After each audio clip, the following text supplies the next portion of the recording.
Hello, welcome. Now, I'm not entirely sure you can see me. I mean, my camcorder has been so crap lately.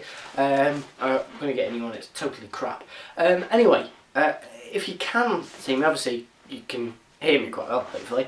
I'm going to say I'm not 100% sure you can see what's on the board behind me, but I'll try and talk through it as much as I can. Okay, so this video is pretty much kind of a recap of everything you've done in Unit 1. Now, I think I'll be doing this for both the AS and A2 physics as well, for all of the units inclusive.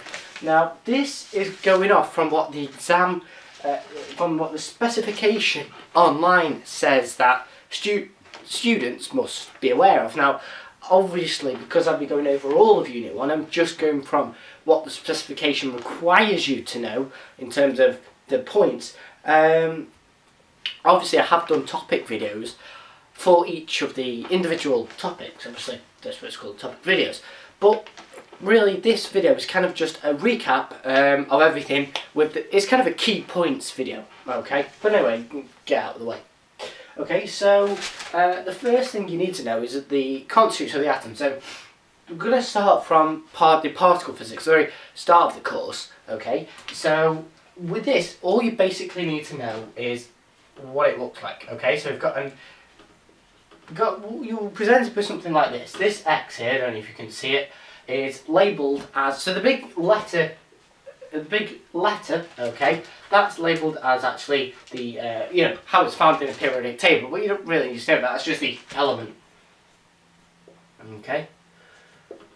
The A, okay, so the number on top of this letter, okay, the small number, that's the nucleon number, okay.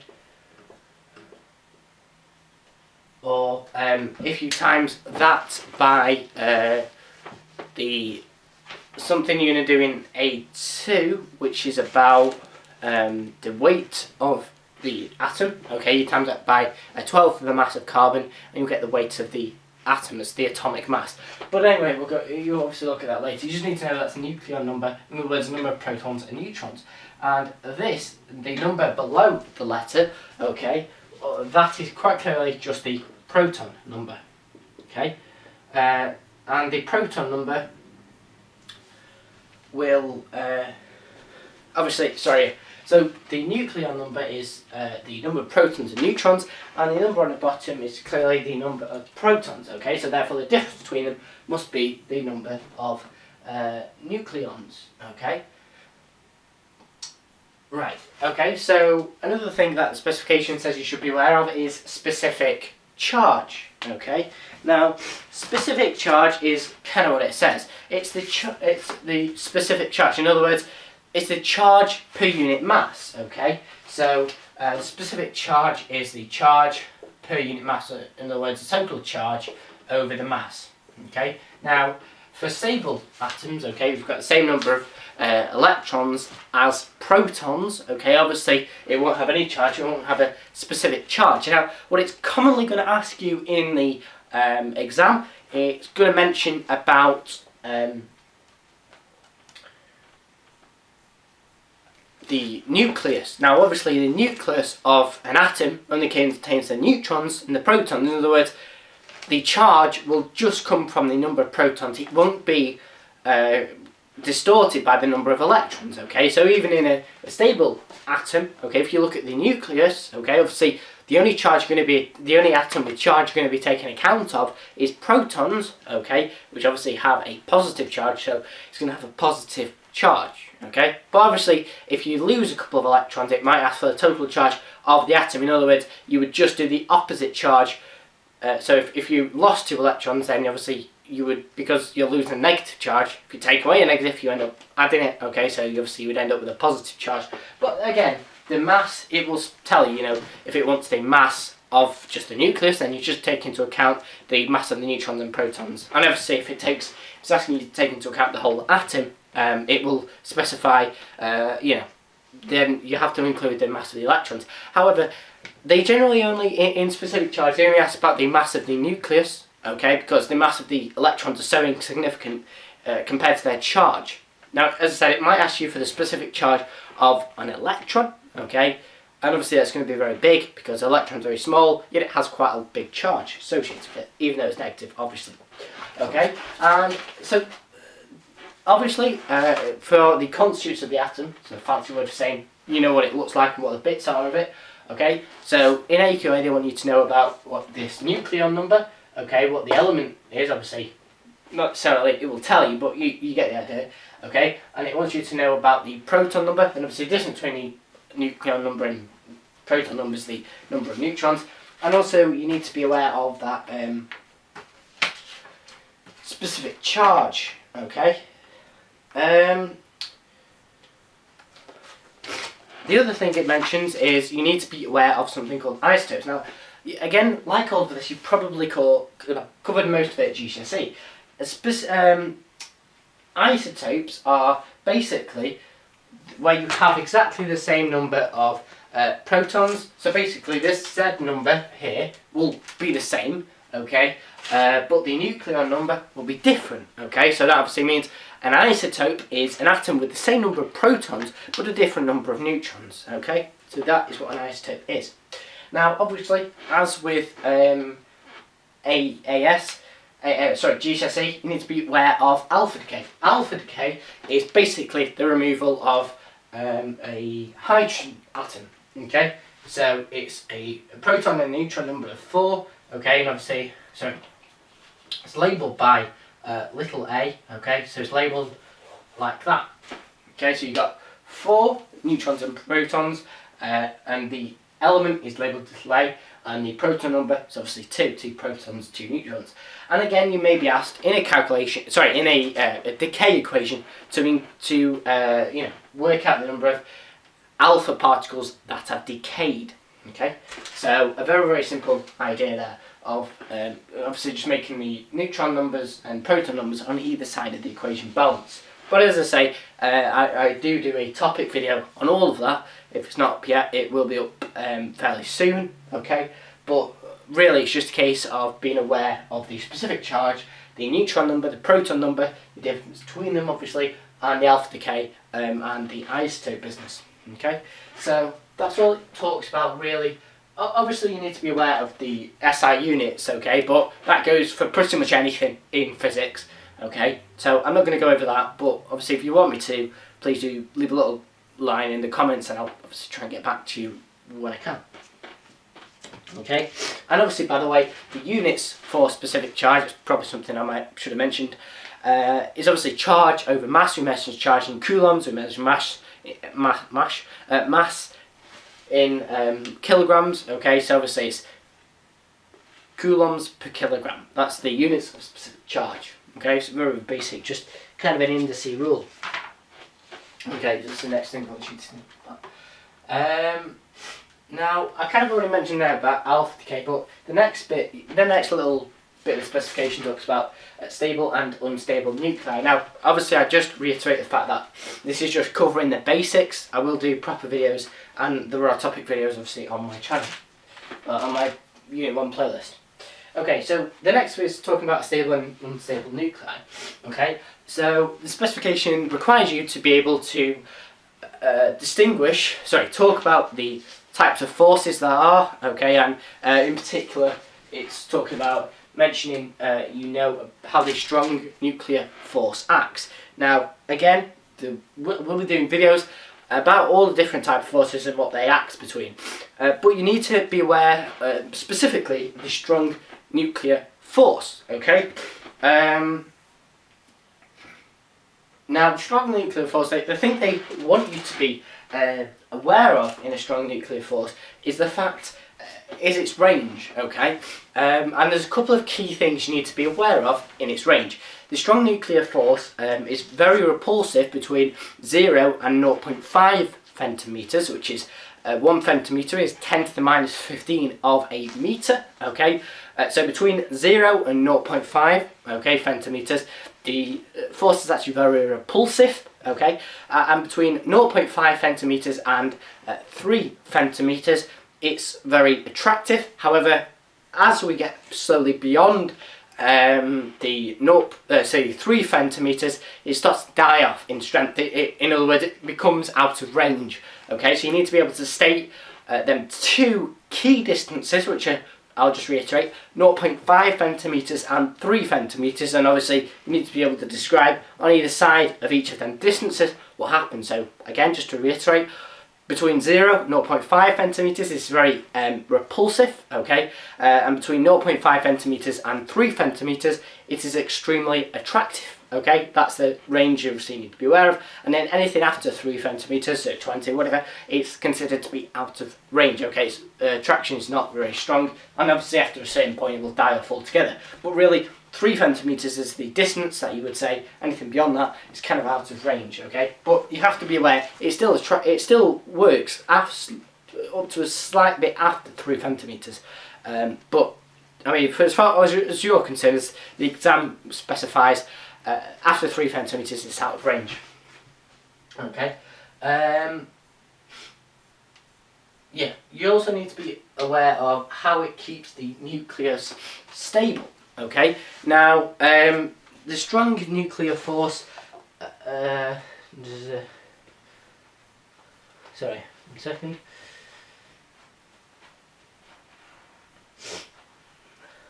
Sorry, just making sure I'm not making any mistakes on this. Yeah, it overcomes, so in the spec it talks about you needing to know the role it has, and there's a very key sentence that I would keep dear to memory, okay, according to the spec. It says, the strong nuclear force overcomes the electrostatic force of repulsion between the protons in the nucleus, and keeps the protons, and basically it overcomes the electrostatic force between the protons and the neutrons. Okay, so that's why it's kind of crucial. The strong nuclear force acts between the actual hadrons, okay, inside the it acts between the quarks inside the hadrons of baryons, okay, and we'll go into baryons, hadrons, etc. in a moment. But the strong nuclear force acts between the quarks in the hadrons, okay, whereas the strong force acts between the hadrons, okay, in a particle or an atom, okay. So hopefully that makes sense. But as I say, you don't need to know the distinction between the strong force and the strong nuclear force. They will only ever focus on the strong nuclear force. Okay, so hopefully that makes sense. And you kind of understand, because it says nuclear, and you associate something with being nuclear, apart from the fact we're all going to die and, you know, people are going to get killed. Nuclear, you can think very small. I mean, obviously, generally when you think nuclear, you think alpha decay and alpha. But the principle is it acts between quarks. It's very small, okay? It doesn't act between hadrons. Okay, so that's one of the key things. Okay, you also obviously need to be aware of all of the decays, okay? So, as I say, I'm not going to go into them because this video purely covers just what you need to know, and kind of assumes, obviously, you've done the course already and you're aware of, you know, what we're talking about here. I'm not having to introduce new topics, I'm just recapping. So please do check out my topic videos if you do need a proper recap on the topics. But for this, I'm just assuming that you're okay with the topics, and it's just what do I actually need to know for the exam. Okay, so in terms of beta decay, there's two types. There's beta plus and there's beta minus decay. Okay, beta plus decay, well, beta plus is essentially, beta decay is high energy electrons. Okay, so as beta, you can just think of that as electrons. So beta plus is a positive electron, in other words, a positron. Okay, and a beta minus decay is the decay involving a normal electron. Okay. And obviously you need to be aware of the Feynman diagrams associated with, and simply the equations, okay? So the equation might be something like this. So we've got an element X, okay, it's got a nucleon number A and a proton number Z, okay? And this, as I say, that's just a particular element, and if we decay this, excuse me, sorry. undergoes beta plus decay. In other words, it emits a positron. Okay, therefore, to emit a positron, it's got to turn a proton into a neutron. Okay, and if it turns a proton into a neutron, this number here on the element it goes into is going to decrease. Okay, so let's call this element Y. And remember, because I said this is undergoing beta plus decay, a proton turns into a neutron inside the nucleus. Okay, so therefore the proton number decreases by 1, so it's Z take 1, and the nucleon number, remember the nucleon number is not the number of just the number of neutrons, it's the number of protons and neutrons, so that overall is not affected. Okay, so the nucleon number of this other element it decays into, let's call it Y, okay, remains exactly the same. However, as I say, a proton changes into a neutron, so therefore the proton number of that element must decrease. However, as with all chemistry and with all chemistry equations, because this essentially is a chemistry equation, but because we're talking about obviously decay, we include in physics. The neutron numbers on this side of the equation have to balance with the neutron numbers on this side, and so do the proton numbers. And obviously that comes down to as they have a mass, and as Einstein theorized, it proved that energy is related to mass. If we lose mass, we lose energy, and therefore that contradicts the conservation of energy, which says we can't lose, create or destroy or anything like that. Any type of energy, it just transfers from one form to another. Okay, so that's why the neutrons and protons, the neutrons and protons have to balance on either side. Okay, so let's say that's just a basic thing. So what does that say? Well, if a proton changes into a neutron, okay, we're gonna have to increase the proton number by 1 because we've removed it by 1. So to balance it, we have to increase it by 1 again. Okay, so that's where the beta plus comes in. The plus 1 goes on the proton number, and obviously we can't affect the actual overall neutron number. Okay, so that remains at 0. Okay, and as well, because obviously the mass of this does not equal the mass of these, the energy of this, in other words, does equal the energy of these two, to make up for this lost energy, we introduce this other element, we call it a neutrino. Neutrino has no mass or no charge, okay? But whatever element is here, okay, we have to balance it with the element here. In other words, this links to the next thing you should be able to, sorry, it's kind of going too far really. Anyway, so you have a electron neutrino. Okay, and I'll explain why that is. So of the spec, so again, this is just videos just going purely off the spec. You need to be aware of the beta decays and the beta plus decays. Now obviously that would be the opposite for a beta minus decay, but please do check out the video on that. That really covers all of that, because this kind of doesn't. Just going over the spec. Obviously you need to be aware, as I say, of beta plus and beta minus decays. Now remember, as I say, beta plus decay is where a proton changes into a neutron. Okay, so obviously that's going to link to the Feynman diagrams. Okay, so a proton, remember the Feynman diagrams go in terms of the time. Okay, and the proton changes into a neutron. Okay, so obviously proton's going to be lowered down, and then we have this gauge boson, a W plus, because obviously we've got positive charge here, and we've got a not negative, but a 0 charge coming out. So for them to balance, we need a positive charge, and this gauge boson instantly decays into a beta plus and a electron neutrino. Okay, so obviously you need to be aware of all the Feynman diagrams. Okay, really, I think there are 6 Feynman diagrams, but you only need to know 4, and we'll go into that in a minute. But that's the beta plus decay.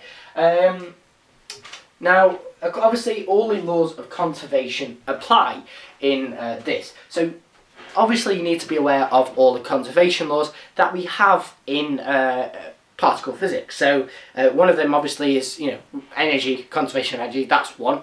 Okay, conservation of momentum. Yeah. and we have to have the same number of antiparticles and particles at the start of an equation, at the end of the equation. That relates to this, okay? So this equation I put here. Now the reason why we've put, obviously we've got the two elements, that we're not really interested in that. It's these two on the other end here. So this beta plus, which remember I said was a pretty much a positron, okay? And why the hell have we put a plus V8 there? Well, as I said, that's to make up for lost energy, okay? But really, because, as I say, it's got no mass or no charge, so it's very hard to detect with a detector, but because of the conservation laws we know, we have to include it there. Now, why haven't we put a anti-electron neutrino, in other words, a positron neutrino? Well, the reason is the number of particles and antiparticles on either side has to balance, okay? Well, quite clearly we've just got a particle on this side, so we need just a particle on the right hand side. Well, this Y is just kind of a particle on its own. You think of it like that, or you can just think of it as atoms. It's up to you. They've got elements, so they're not really particles or antiparticles in the real sense. So we've got an overall 0 particles and antiparticles, that's what they add up to on this side, and we must have a 0 on this side. However, a positron is an antiparticle, okay, so we need a particle to counteract that. But as I say, this electron neutrino has no mass or no charge, so we can't really, well, we do include it as a particle, and the reason being it's an electron neutrino.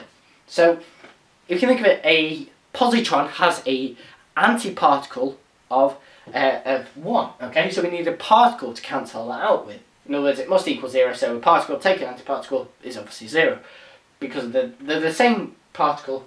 So remember, a particle and an antiparticle, the only difference between the two is the charge. Okay, a particle will have its normal charge, an antiparticle will have the same magnitude of charge, but in the opposite way, so -1 as opposed to +1, etc. Okay, so as I say, we need a particle to balance out the antiparticle, the positron, which is the electron. But as I say, we can't include it as an actual element, so it has no mass and charge. Okay, so again, that's something you should be aware of according to the spec. Alright, as I say, we'll be going into the rest of the Feynman diagrams, but you just need to be aware of, obviously, the main two being the beta plus and beta minus decay, okay, but really, obviously you need to be aware of the, you know, if you have two electrons collided, okay, you need to also be aware of the electron capture, which is where you have a proton and an electron coming together. So you can imagine this is the stalks of the Feynman diagram. Okay, they come together, and then the proton changes into a neutron. The electron, when it comes back out, changes into an electron neutrino. Yeah, okay. But as I say, with all of them Feynman diagrams, if it's not up yet, I'm doing a proper Unit 1 video on all of that. So that's just a recap, and I'm kind of hoping you're alright with that. But as I say, any comments on that, please do let me know. If the video is not currently up yet, I will try and answer all your questions. If I don't get the video up for the exam, obviously comment on the video. Okay, so hopefully all that makes sense. Right, so obviously the next thing you need to be able to distinguish is, obviously, yeah, so it's, in the next bit of the spec it mentions about particles and antiparticles. So I've already kind of jumped ahead of myself on the listing of the spec there, and you know what a particle and an antiparticle is. It's the same particle, just a different charge, and that's due to the quarks inside it, which is the next thing. Do quarks.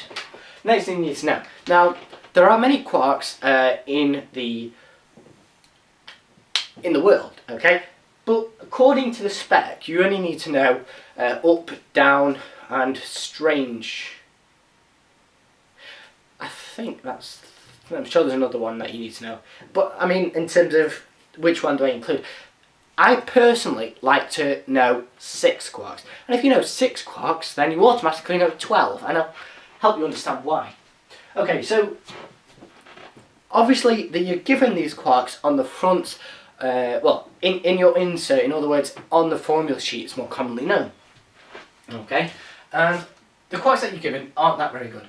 And there's no law, there's no reason why I know I'm going to just introduce a quick introduction here to the other quarks that are in existence. I'm not going to list every single one, but there are a couple of others that I think are quite important. And there's no reason, I don't see any mention of, you are only allowed to use these quarks. Now it says students only need to know certain quarks, these 3 quarks, up, down, strange, and up, down, strange, and go with the other ones. Doesn't matter, I just introduced these 6. Okay, so we've got up, charm, and truce, and we've got down, strange, and beauty. I've labelled them in 2 separate columns for reading. Up, charm, and truce, okay, have a charge of positive 2/3, and down, strange, and beauty have a charge of minus 1/3. Now, that's what they are called. You don't really need to know that. You just need to know the sign, the letter. There's a couple of things you need to know straight off the bat. A quark and an antiquark are exactly the same as thinking as a particle and an antiparticle. The only difference is the charge. Okay. However, obviously for strangeness, that's also different. Okay, so an anti-up quark, well, an up quark has a charge of plus 2/3, so as I said, the only difference between a particle and an antiparticle is the charge. The magnitude of the charge is the same, just the sign, okay, in front of it that changes. Okay, so as I say, an up quark has a charge of positive 2/3, whereas an anti-up quark obviously has the anti-charge of minus 2/3. Okay, and you can apply that to every single quark on that list. Okay, so you automatically therefore know 12 quarks. How do I know them? Apart from a bit anal, although not nonsense. I just think, well, the quarks that are represented with going up, they're positive 2/3, and all the ones that I always think of pointing down are a negative 1/3. Okay, so up is obviously pointing up. That's positive 2/3. Charm, that's a bit of a weird one. You might get charm and strange the wrong way around, but maybe that's just something just knowing them, writing them down will help you remember. Truce, well that's T, well that's top. I think of it as, I know it's not actually labelled as top, but T, I kind of associate that with you being up and top, okay, being the same thing, so you include it in the plus 2/3 category, okay. But really it's labelled as truce, and obviously you can apply similar things to down, strange, and beauty, okay. But it's key to know that the standard strange quark can change, standard strange quark has a strangeness of -1. Okay, now obviously I'll go more into these quarks in another video, but if you do have any comments on them, please do let me know. But as I say, you just need to be aware of the quarks and the fact that the strangeness of a strange quark can change in the decay. Okay, right, so that's the quarks. The next thing on the specification it lists is about knowing the particles, the elementary particles, so in terms of the hadrons, the baryons, that kind of thing, and how they're all classed. So just recap that now, okay? So obviously we've got the main 2 types of particles in the world. We've got hadrons and we've got leptons. These 2 words obviously come from hadrons are the Latin word for heavy, okay, so heavy elements.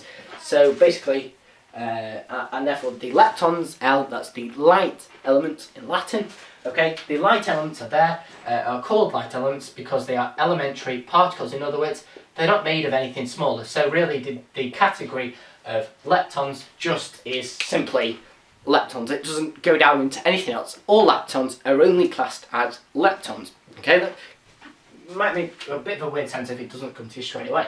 Hadrons, however, are distinguished into 2 categories. Okay, hadrons are distinguished into mesons and baryons. Okay, I'll go into obviously the types of leptons in a minute, but you just need to make the distinguish between these 2.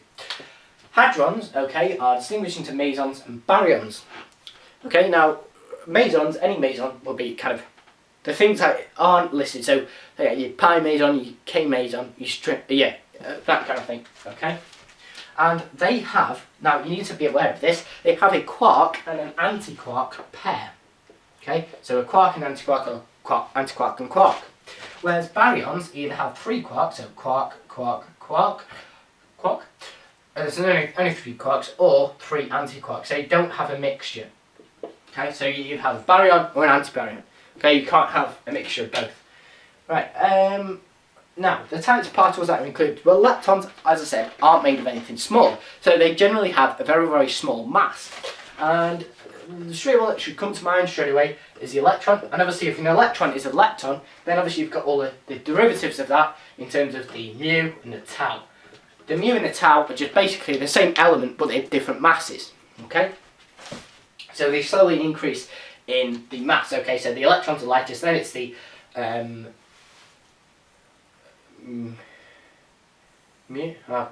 let's try. Anyway, so yeah, so they're the elementary particles. The mesons, as I say, they are listed as kind of your K meson and your pi meson.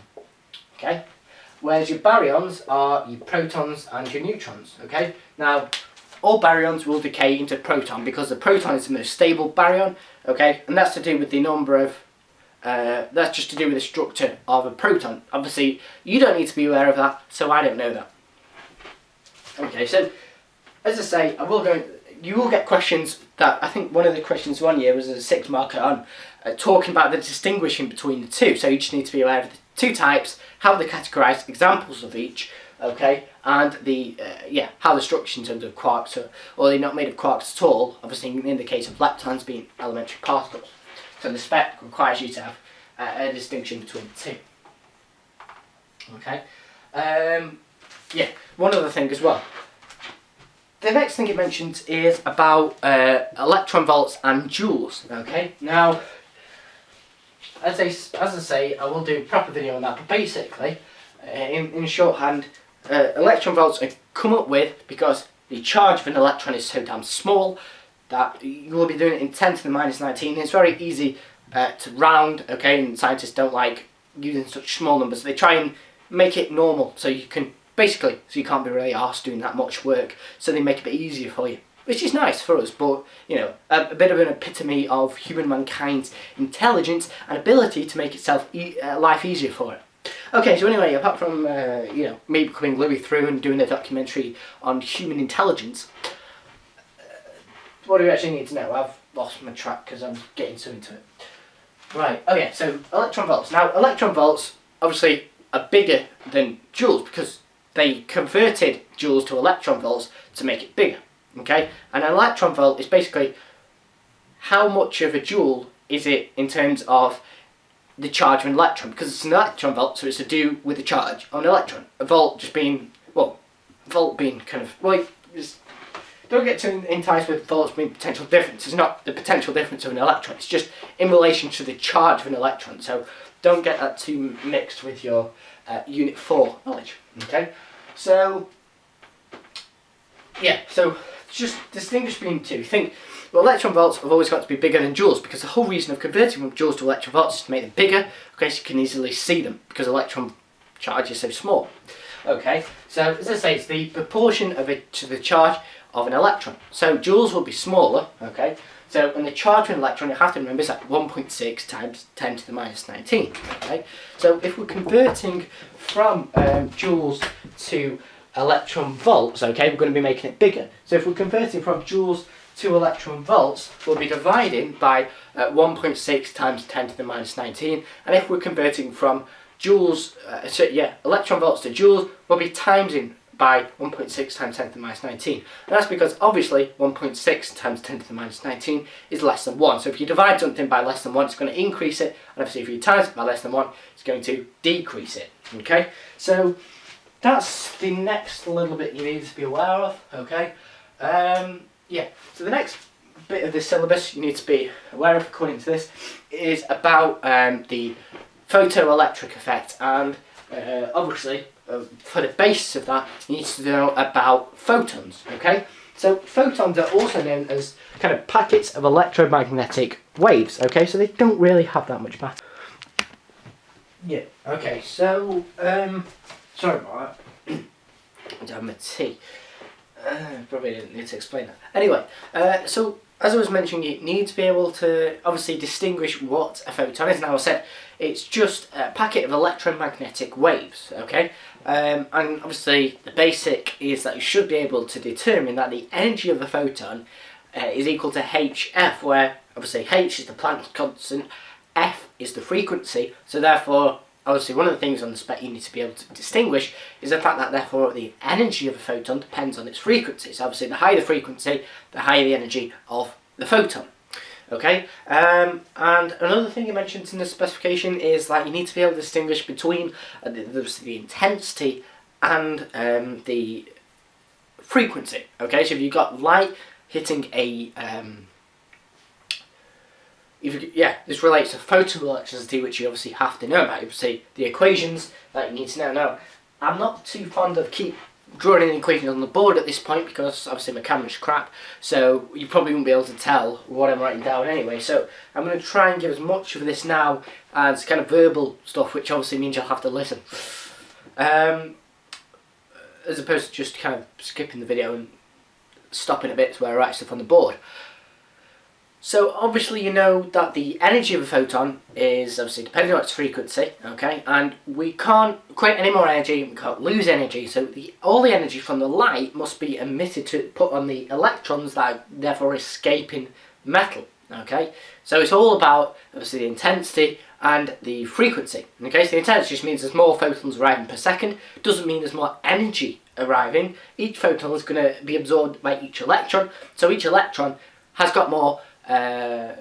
Each electron has exactly the same amount of energy. There's just more electrons with that amount of energy. Okay, so there will be more electrons emitted, but the speed they're emitted, they will all be the same. Because remember, we have to overcome the work function, which is the energy required to escape from the metal from the surface of it. Obviously, if you're further down in the surface, then you have to do work. The electron has to absorb the energy, then do work to get to the top of the surface, then do work to overcome the work function, okay, and then any energy left over will be attributed to the kinetic energy of the electron, okay. So it's a very, very brief explanation, but as I say, please do check out the video. If you have any comments, please do let me know, can send me a message or whatever.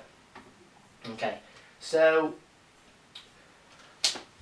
the next thing you mentioned in the spec is about annihilations, okay? So you have to have a particle and an antiparticle together that crash, okay? And they, when the particle and the antiparticle come together, they will therefore split off into two photons, okay? And these photons must have the same energy as the initial collision, okay? So the combined energy of the photons must be equal to the initial energy of the collision, so therefore the energy of the photons must be equal to 2 times the energy of the particles that have collided, okay? So that makes sense.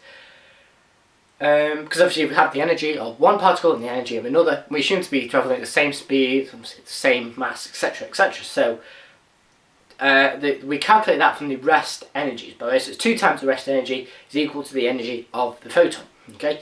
Total energy of the photons that are released, okay, because we assume all the energy is when the particle and the antiparticle collide, when they transfer into the photons, okay, all of the energy is transferred into the photons, so we dictate that from the rest energy, okay. So hopefully that makes a bit of sense, okay. Yeah, it's done classicals and particles, particle interactions. Okay. You also need to be aware that obviously the exchange particles between each of them. Now, the exchange particle between an electron and an electron collision is a virtual photon. Okay, something you should be aware of. The weak interaction. All you really need to know about the weak interaction is that it causes decay. So obviously, if there's any question, and it's what force is responsible for this decay or interaction, you would put the weak interaction, okay, and basically just think of it as though it's got a weak grip, so it's going to be the force that lets something go, so it's like say decay. But obviously there's more to it, but as I say, in this video I'm purely just going over what the specification requires you to know, okay, so you just need to know about the weak interaction. Again, the next bit is on the spec is about classification of particles. But simply put, that is just talking about the hadrons, baryons, mesons, stuff we were looking at before. Okay, we've already gone over that. Okay, so the next bit is going on to obviously the next bit of the spec is about electromagnetic radiation and quantum phenomena. Now, the first bit of this, by the way, if you do want me to because obviously what I'm going off from here is if you go on the AQA website and you look in the if you look search for physics and you go on the specification for the AS material, okay, the AS subject for physics. Remember, this is the 2450A course, okay. There will be a specification on there. Obviously, that's what I'm going from now. But I will send you to the link if you're struggling to find it. But that's just what I'm going off now, okay. So the next bit talks obviously about the photoelectric effect. We've mentioned that, okay. So it talks about obviously, you know, the instant photons basically shining light on a metal surface, and it has to be metal because obviously there's free electrons, okay. And then the next bit talks about sort of stuff about excitation and ionization. Now, I'll let you into a little bit of the thing. When I first heard ionization, the teacher did a bit of a shit explanation of it, if I'm honest, and she said that, well, I assumed that it was turning into iron, and now you may anticipate that as I mean stupidly thick, but hopefully you appreciate I've grown up, just physically, not mentally, since then, obviously. But in this it's talking about sort of excitation. So in the spec, you need to know the difference. Sorry, no differences. You need to know the different ways in which an atom can become excited. Okay, so obviously one of them is collisions with other electrons. So an electron outside an atom collides with an inner shell electron. Basically, if an electron just flying through a chamber collides with an atom, okay, obviously the atom we assume to have, assume it does have electrons associated with it, okay, so that electron will transfer some of its kinetic energy onto the kinetic energy of the inner shell electron inside an atom, okay, and obviously that will give it enough to excite. Now, one of the key characteristics, obviously you must be aware of that, is the electron, which for it to be excited it needs the exact amount of energy to get up to the whatever energy level it wants to, and the lowest energy will always be in terms of the minus energies, okay, minus energy levels, and that's because obviously we need to know how much to officially excite it, okay. So to excite an atom, okay, an electron, sorry, from an atom, you need the energy equal to the minus of the ground state. In other words, because the ground state will be given as minus 32.6 joules or whatever. So if that's the case, then obviously you need 32.6 joules to emit that electron from the atom, okay. In other words, ionization. Now, just to recap, ionization, it's the removal or addition of electrons to an atom. Now, generally speaking, in the context of obviously this AS physics, as opposed to obviously GCSE chemistry, generally they will talk about ionization in the context of an electron leaving an atom, because obviously that's going to relate to the collisions, okay? They were not really, because obviously when it takes in an electron, start to get a bit more into chemistry there. And obviously this is physics, not chemistry, even though quite a lot of this you probably already done in chemistry, especially if you did GCSE. Okay, triple science or whatever it was. Okay, so another thing you need to know, obviously, when an electron gets the energy and it excites, it's only going to stay there for so long, okay, and then it will de-excite again, but that energy has to go somewhere. And now going back to the theory of the conservation of energy, the energy cannot be created or destroyed, okay, so therefore the spec agrees with this, and it says that obviously the electron must de-excite, okay, and releases the photon, which has the same energy as the difference between the two energy states. So the atom is excited up to one energy, sorry, the electron is excited to one energy state within that atom, and it moves back down. The difference between them two energy states, okay, is the energy of the photon that is released. Now, just going back, you need to also relate it to the stuff we've already done. So we said the energy of a photon is E equal hf, okay, where the frequency is dependent, sorry, the energy, not frequency depends, the energy is dependent on the frequency. Now obviously you could say the frequency is dependent on the energy as well, but really, the better way around of saying it is the energy is dependent on the frequency, okay, so if the only thing we can change about, the only thing that affects the energy of a photon is the frequency, okay, as we need a specific energy, okay, we need a specific frequency. Now generally in the exam, per se, they will say characteristic frequencies, okay, so they will say obviously characteristic frequencies just means there will be certain frequencies that are emitted and certain frequencies which are not emitted, and that's obviously because certain frequencies will be the difference, will be what causes the energy between two different states. Okay, now as I said, that's just a very crap explanation, a very short explanation of that, and I kept having to do this after this after this. Otherwise, you don't kind of really pay that much attention to what I'm saying. A bit of a dancing move there. As you can see, I go through quite a lot. Never mind. Anyway, okay, so that's energy levels in atoms. Now, the next thing you need to be aware of, according to this, is this is crap. It's something called wave-particle duality. Now, in simple terms, that obviously means the fact that you have a wave-like nature of something and a particle-like nature. Now, quite clearly, the easiest thing to example that with is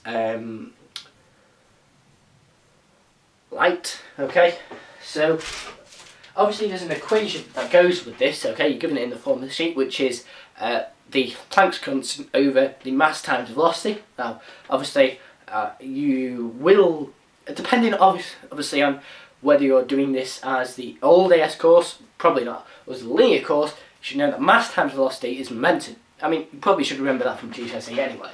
But as I say, that's an equation you're given, so you can just plug numbers into that from whatever formula you're given. But you just need to be able to distinguish that. Obviously, the wavelength is equal to the Planck's constant over the mass times velocity. Okay. You just need to. Okay, yeah. So the light is a good example. However, it behaves like a wave and a particle. If it behaves like a wave when you put it through these single slits and the double slits, it behaves like a particle. Obviously, one of the main things is the photoelectric effect. Okay, because obviously the photon has to bump into the electron to transfer energy. You can't just give it to it and then walk away. Okay, so that's a good example. Okay, so that's all of. Obviously, as I say, you just need to be able to manipulate that formula. But that's all of the particle stuff for for AS Physics Unit 1. AS Physics and A2 Physics, so you don't really do that much of particles. Anyway, waffling on.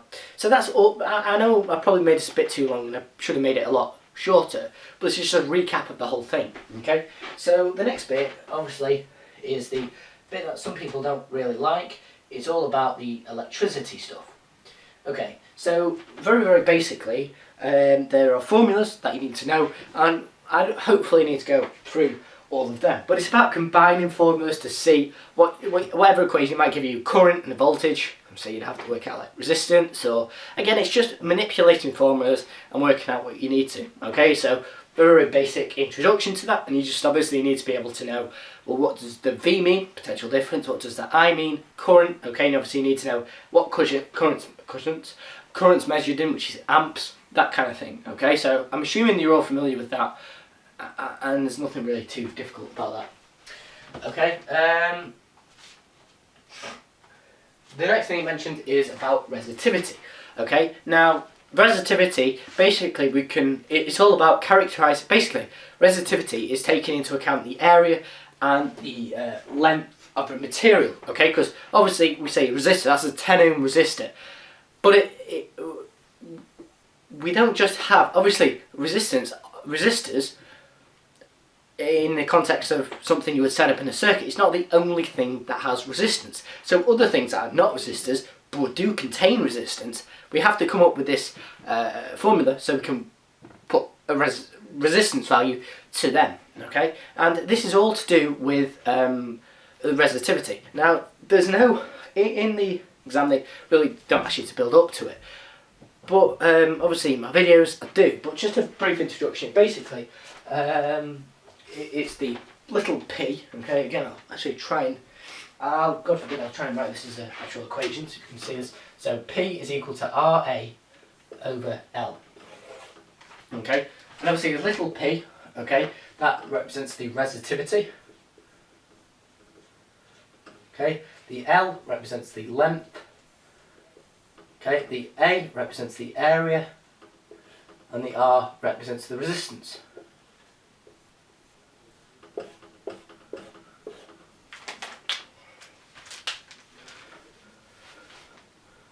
Okay, so what essentially that says is and obviously you can manipulate it into the sense that we could therefore, if you wanted to get it in terms of the resistance of one of these, okay, again, it's just about rearranging this equation. Okay, so you divide both sides.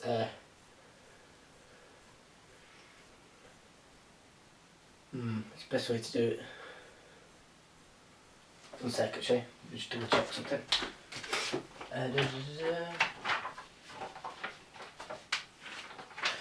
Sorry, apologise.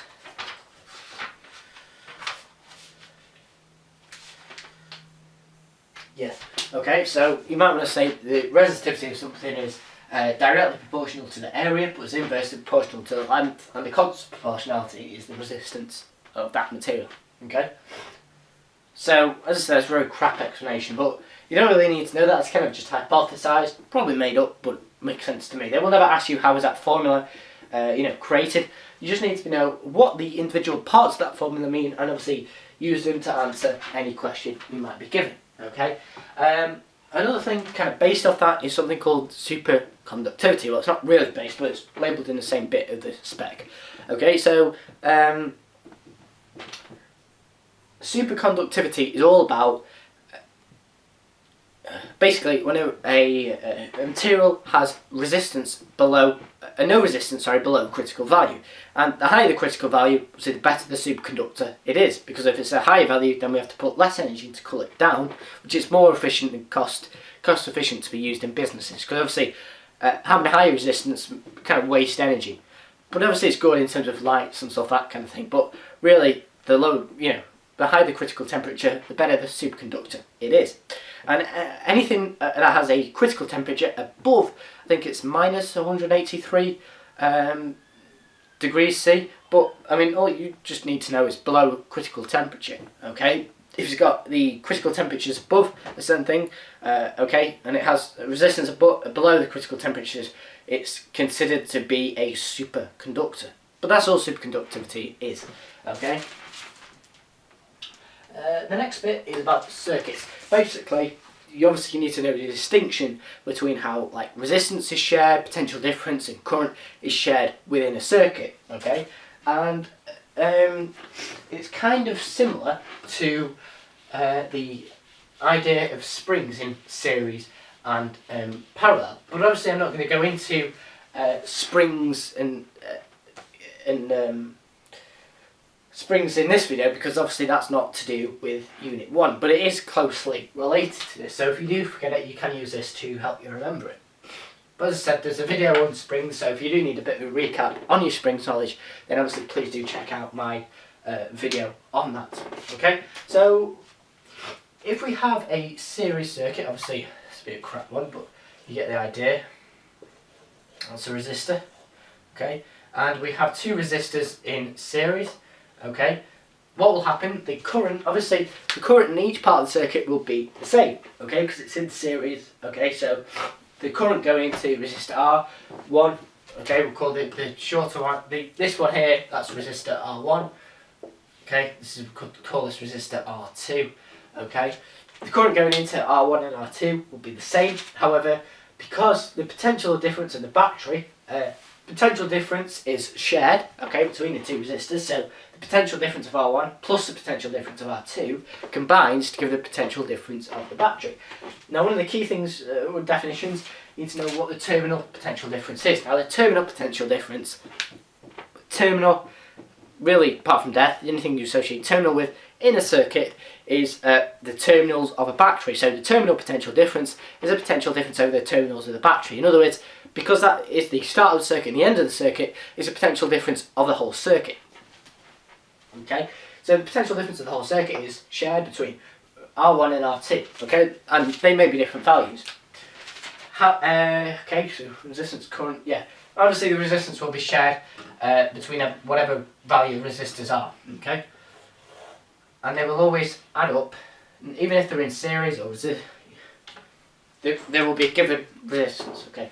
However, if these resistors are in series, okay, well, the current will be different, okay, because it's got to be shared. It's got to go across this row and across this row. Okay, you probably should draw another resistor in there. Okay. The potential difference will be the same, okay, in the two resistors in series. However, the current will be shared between them. Okay.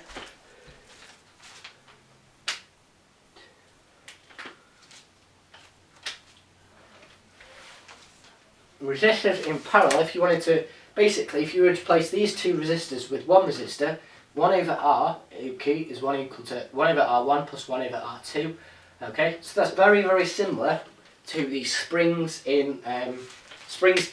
The equation for springs in series, okay, the effective spring constant, you think of it in this case as the effective R, okay, in other words, the effective, if we were to replace them two resistors with one resistor that would have the same effect in terms of the integral resistance of the circuit, okay, it'd be 1 over R, which is that effective resistance, equal to 1 over the resistance of the one resistor plus 1 over the resistance of the other resistor that are in parallel. Okay, and as I say, that's very, very similar to the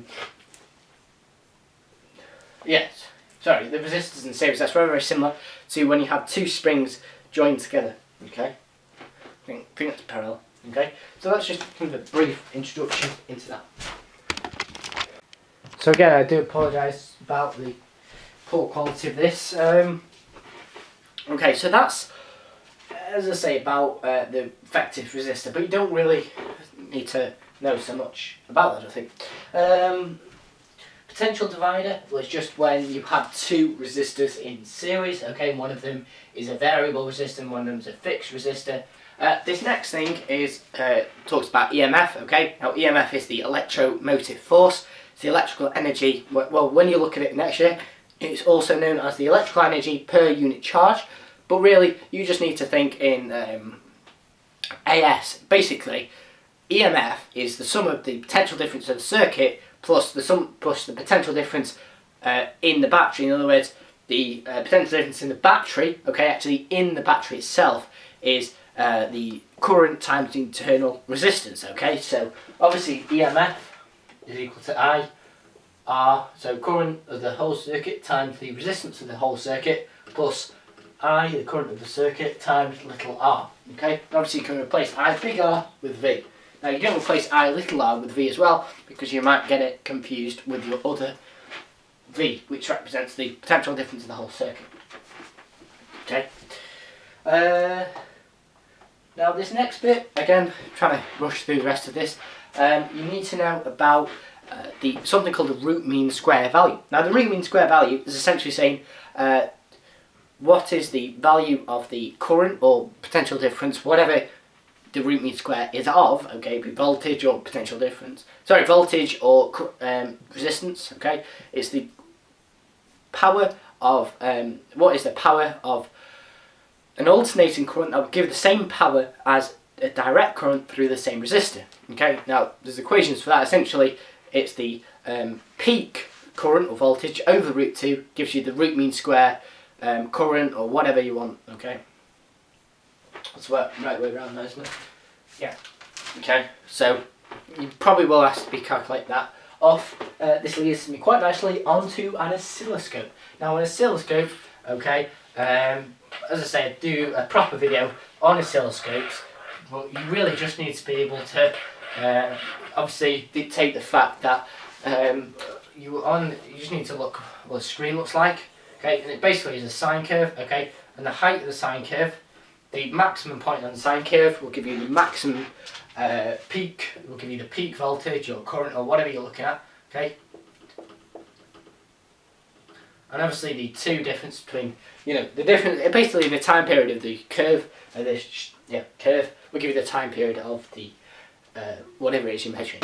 Okay, so that's oscilloscopes. And as I say, that was a very, very brief overview because I do a long, in-depth view on oscilloscopes. Okay, so that's the end of this video. I do apologise again about the shoddiness of the quality of this video. But really, I wanted to get it up before the exam. I struggled to get the FP1 videos up before the exam, but I'll probably be redoing that next year, so I wouldn't worry about that if you're doing FP1. One thing I would mention though, I might get around to doing this video again when I get my new camcorder that actually works, but for the time being, I just want to say thank you for making it through this far, and just to reiterate, any questions or any comments, or if you want a link to the specification I've used to do this video, then please do let me know through comments or whatever you want. Okay, obviously probably not threatening emails. That wouldn't be so. I wouldn't enjoy them so much. But anyway, thanks for watching, and we'll see you in the next video, whatever that may be.